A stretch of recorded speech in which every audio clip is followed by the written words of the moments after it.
Today we're on our sniffer walk going back home. As you can see, I have my raincoat on. It's been raining all day yesterday. It's gonna be raining today. I mean, it was raining. It's like everything's flooded, which has been nice for me because I've been catching up on my writing.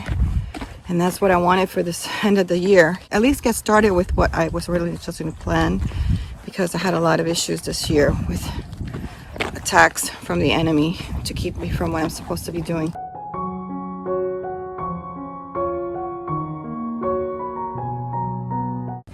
So this I call the sniffer walk. The sniffer walk is, she's going to get a lot of sense, and this is good for their brain. I was reading that book, Forever Dog, which somebody recommended to me in the comments, and I got it from my library. It's a big fat book. It's all about the food industry with animals, and well, but mostly with dogs. The book is mostly about dogs, but if you have a cat, you pick up on it too. It's been a really good read. It was recommended to take the sniffer walk, which is let her just roam. That's why I have this leash that she can reel back and forth. Not too long. I don't have to have them longer. I'll check and see. This one actually used to be Muffins, so it's a little too small for her. She gets bigger. She's now 28 pounds this week, and I'm foreseeing she's going to be about 40. Hopefully not bigger than that. This has been really good for her. She sleeps a lot at night now. For some reason she wants to go through here, so I got to keep my eye on her, because you know, you got to be careful with the poops. Hey, leave it, leave it, leave it. This is why she wanted to go there. She's been, come here, leave it. Sorry, I gotta give her a treat because she left it. There's stickers here. For those of you that don't know what stickers are, they're these little nasty things. See them? And they got like little spikes on them, and they just get on you, and they hurt like heck. And I got a couple of them on me. Be careful you don't get it on you. Sit, sit, sit, sit. All right, I got them off. It's starting to rain. We gotta go home, okay? Sika, sit.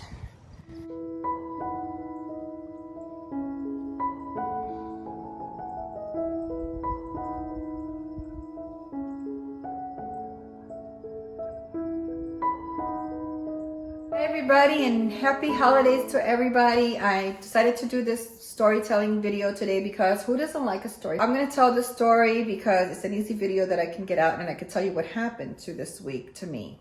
So first of all, I want to say I don't have anything decorated here in my house for Christmas. I didn't do that this year because I hurt my wrist and my leg, and I did not want to go up in the attic and get anything this year, especially since I have a puppy, and I was afraid she was going to get into like my decor for my Christmas tree and stuff like that. So I don't have none of those things this year. I don't have to worry about putting anything away after the holiday. Sika is now 5 months. She's a little bit over 5 months, and she's a really good dog. I've been busy training her because she is going to be a big dog. This video particularly I want to talk about because I did a video a few days ago talking about the spiritual realm. And I could have put the two together, but I didn't want to. I want to keep it separate, but I want to tell this story so that you understand how God works us through different levels in our spirit. So I'll just tell you the story. If you want to know a chatty video where I'm just telling a story, grab a cup of coffee or some tea, and let's get into the story.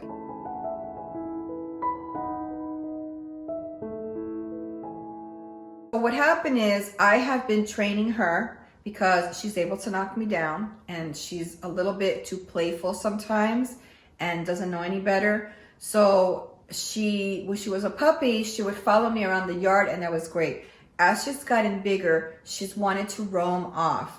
And one of the biggest problems that I saw was my fence in the front is a fence that she can get through to the other side, and she's already tried that with the leash. So I decided I was always going to have her on a leash when she was outside, and she needed to learn to be on the leash anyway. After we did that for a while, I realized this is not just for safety. What I need to do is train her to come back home, because if she does get out, I want her to know where she lives and come back home. So that was something that God put in my spirit, and I thought, okay, the way I'm going to do this is I'm going to take her out in the street and walk around my neighborhood. Now, the problem that I also wanted to do that is because she's going through a fearful stage. She is afraid of everything.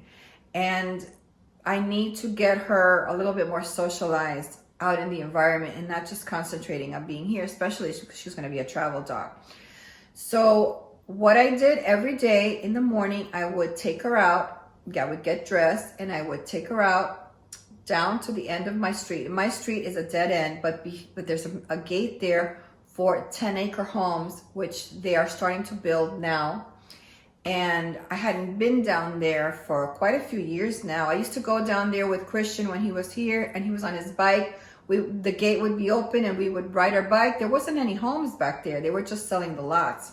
So we would just ride our bikes there's a circle around there, and it's pretty big back there. And I hadn't been back there for a while. So we had been walking outside for the past 2 weeks, and it's been nice. And I thought, you know what? I'm going to take her on a treat today.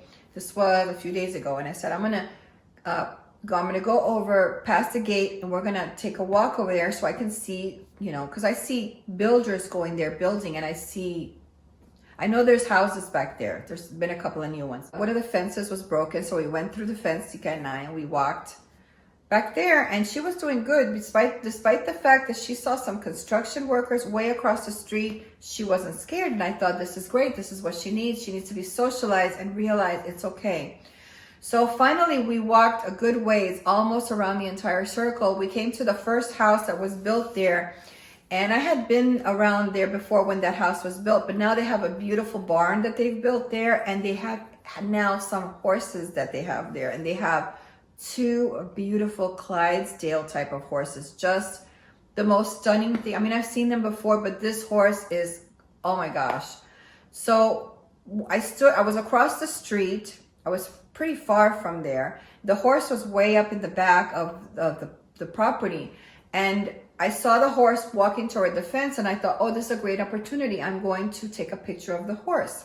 And I had Sika in my hand. Now, Sika was using one of those retractable leashes is what I was using. And just as I was taking my phone out of my wallet, out of the bag that I carry with me, Sika saw the horse getting to the fence, and she just freaked out and she broke free. My hand is still not 100% able. I can't grip yet all the way. And it was cold. It was 46 degrees. So of course my hand also slipped because of the cold.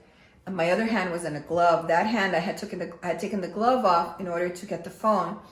And she broke free and she started running with all she could.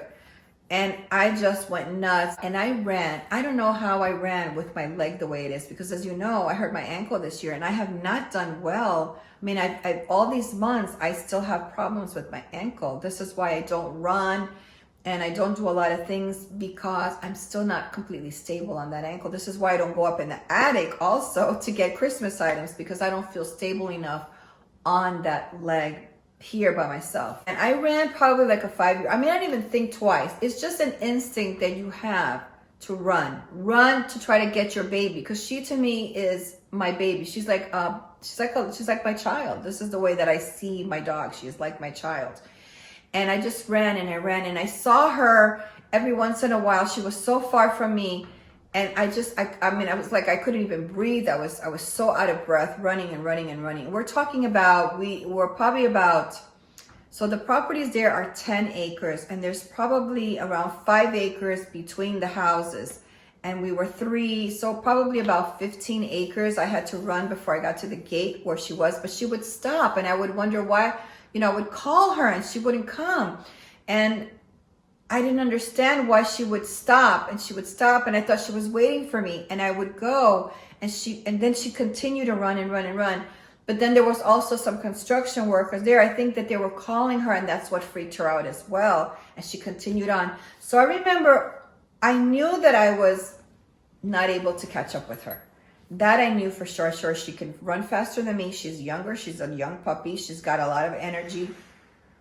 Me, I have a messed up leg, and I'm not going to make it. So I said a prayer to God during the time that I was running. It was just automatically. I said, I know that you brought her in my life. I put her in your hands. Please save her. Please bring her home. Bring her home. And I know that I've been working on the home thing with her. Every time we would walk back home, I would give her a treat, and I would say, Sika's home. Sika go, we would be halfway down the block, and I say, Sika, go home. And we go home. A lot of times when we're driving back from the store, I would tell her, Sika, we're going home. And she would know that we were home. So I always, whenever we got here to the gate, I would call this home, so she knew to come home. And I was yelling to her, Sika, go home. Sika, go home. hopefully thinking that she can hear me from so far away and that she would go home.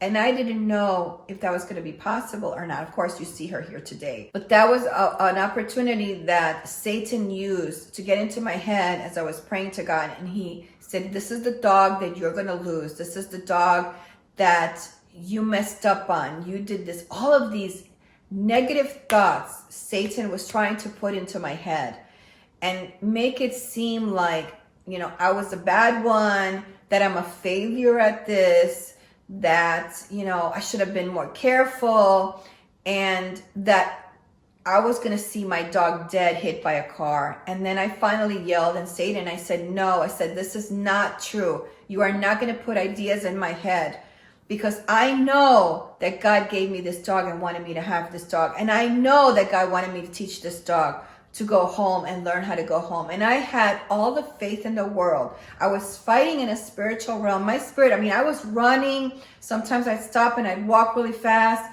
And all of these things were happening, but there was this battle in the spirit going on between me and Satan during this whole thing. And I refused to believe the word of Satan. I believed the word of God, because I knew that God was showing me weeks before to show her how to get home. And sure enough, it was so scary for me, because there was a moment that I was on the road. I'm reenacting a lot of it here for you guys so that you kind of get an idea of everything that I'm talking about, but without the drama.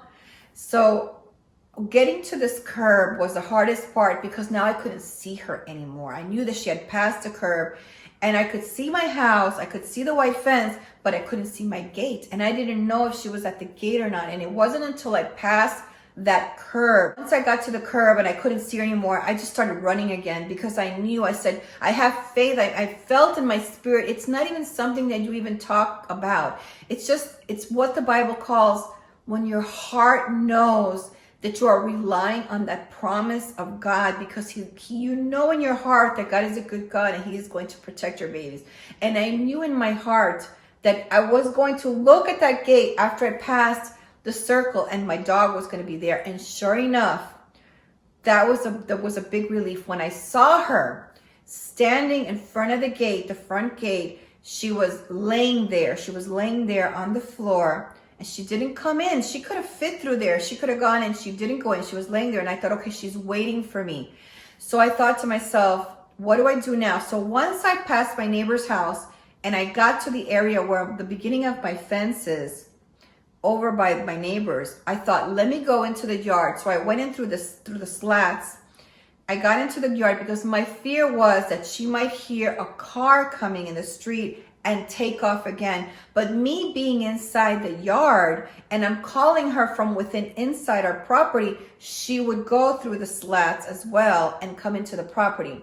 But I saw that she wasn't able to do that, and I thought that's weird. And then I saw her crawling over to the grass area outside the fence. See how high it is here compared to this? So she was able to crawl underneath that to get inside.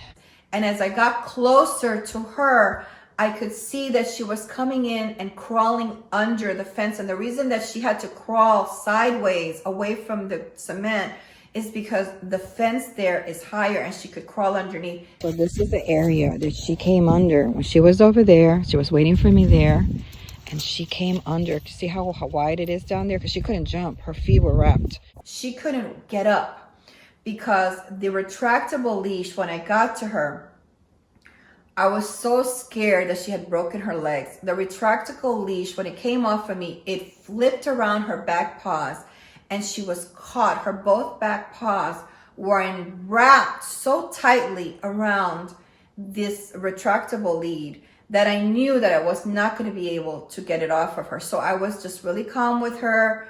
I wasn't mad. I think she thought I was going to be mad at her because she ran away, because several times I've punished her because she's run away from me, and I don't tolerate that.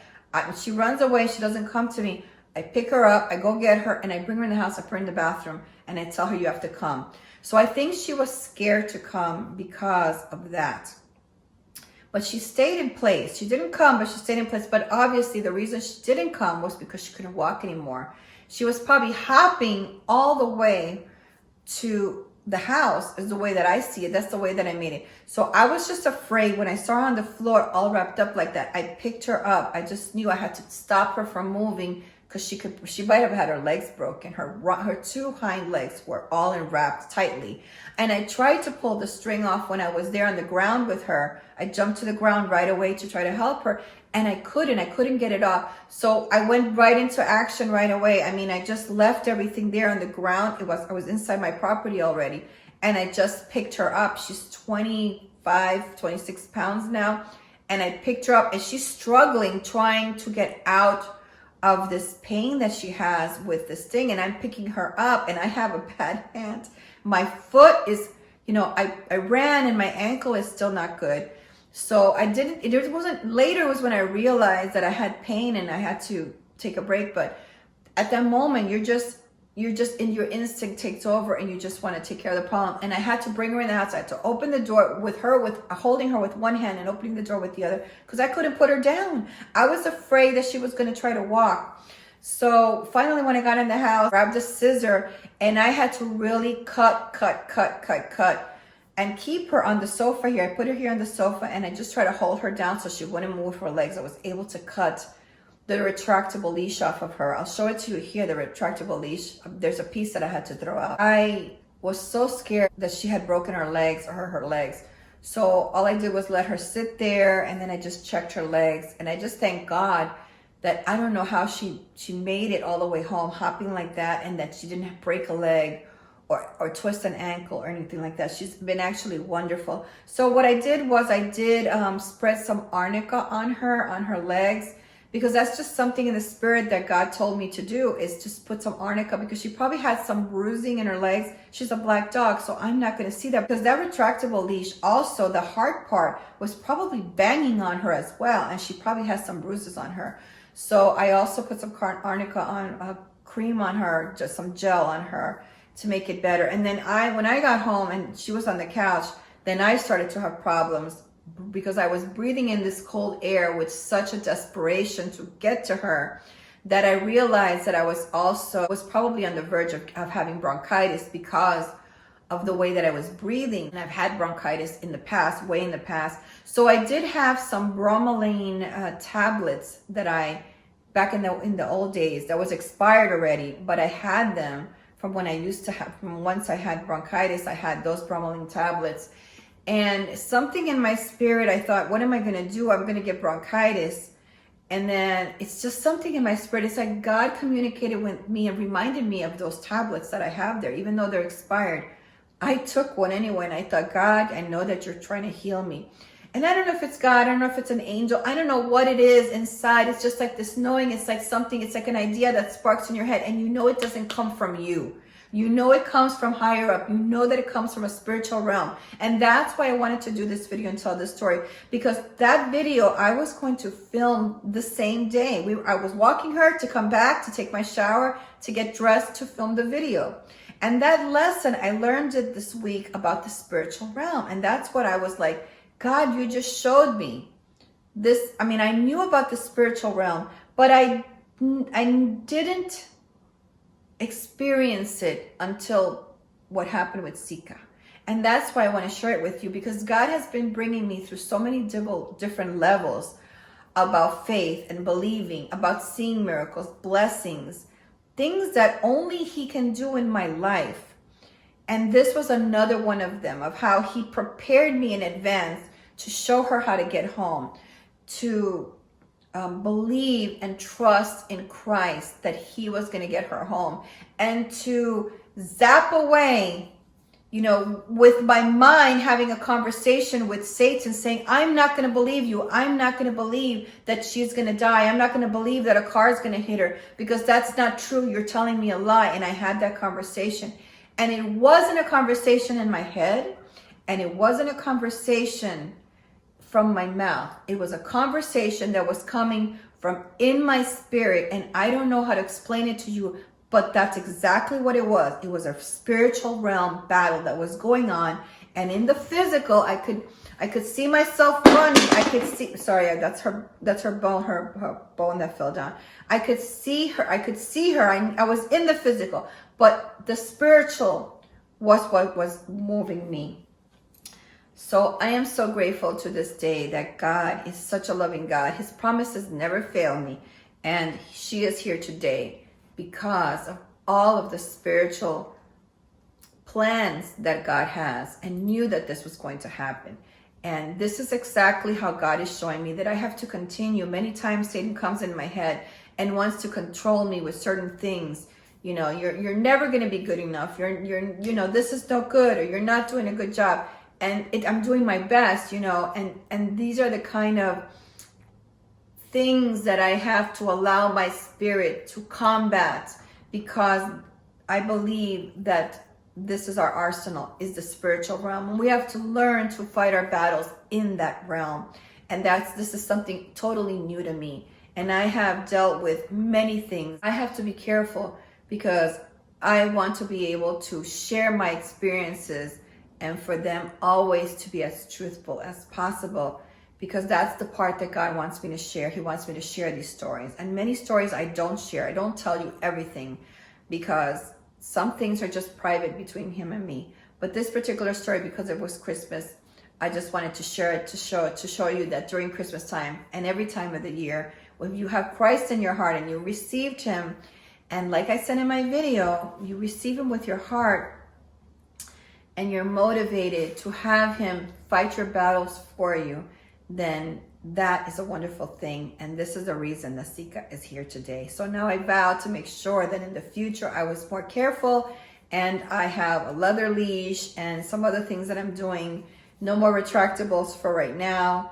And I'm just really happy to have her here. So today I have her resting. I haven't really been taking her. We did our little walk today, but we just a short walk around the neighborhood. I brought her back home because I'm still watching her legs to make sure she's, if they're bruised up, she's still gonna have some pain. I won't know about it, but I know that there's no bones that are broken or anything like that. And she's doing very good. So with that said, I thank you for watching this video. I hope you like the story. If you like the story, please give it a thumbs up. It's been a pleasure to share it with you. I'm so grateful for my God. He gives me so many blessings in the spiritual realm. And I hope that you too will take advantage of the power. The world wants to erase Christ, but we can't erase him because he separates the old from the new. The Old Testament, the New Testament, AD and BC, and the whole world follows that. So we know that he was historical. We know that he was real. We know that the witnesses were there, and we know that the Bible was written for us to understand the truth, and the truth is going to set us free. So I hope you understand that today. If you're a person that's not sure about Christ, then put that in your heart about AD and BC and realize that they're trying to hide it from us. Power is in the spiritual realm. And once you realize that, once you get to Christ, you too will have that power connected with the kingdom of God. So thank you for watching. Have a lovely day. God bless. I'll see you next time. Is this your home? Are you happy to be home? You're happy to be home? I'm so happy that you're here today with me. I'm so happy. Come on, let's go home.